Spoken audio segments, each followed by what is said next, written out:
I'm MC3PO. I rap with punks you hate. I play music with punks you hate. And I think that we need to do better as a city, Grand Rapids. This is a call to Grand Rapids hip-hoppers. If all you care about is beats and rhymes, and you don't care about beats, rhymes, and life, I'm not saying stop rapping. I'm saying go back to the writing pad, go back to the drawing board, and rethink the work that you're doing. Because it's not about you. It's not about the words that you say. It's not about the message you convey. It's about the people you reach and the community that you build with the work that you create.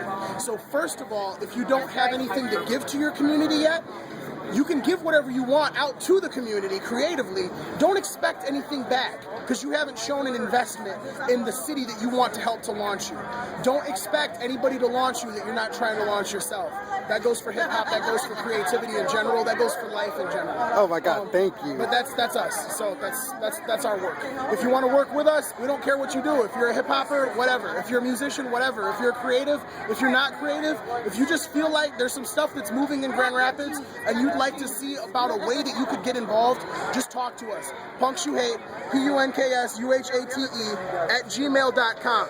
Seriously, just drop us a line and tell us something that you like to do, and we'll try to connect you with somebody else in our community that we feel like you would have a good conversation with, that would build something. That's the conversation that we need to be having in our community. Who can we work with? Who can we collaborate with? Who can we let things get a little bit dangerous with as we work together to find answers to questions that we haven't even been brave enough to ask yet? If you're not thinking this big and you're trying to do hip-hop in Grand Rapids, once again, don't stop doing what you're doing.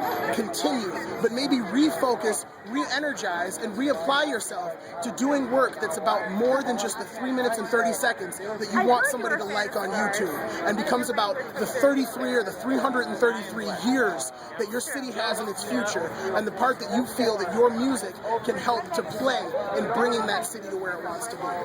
That's all I have to say.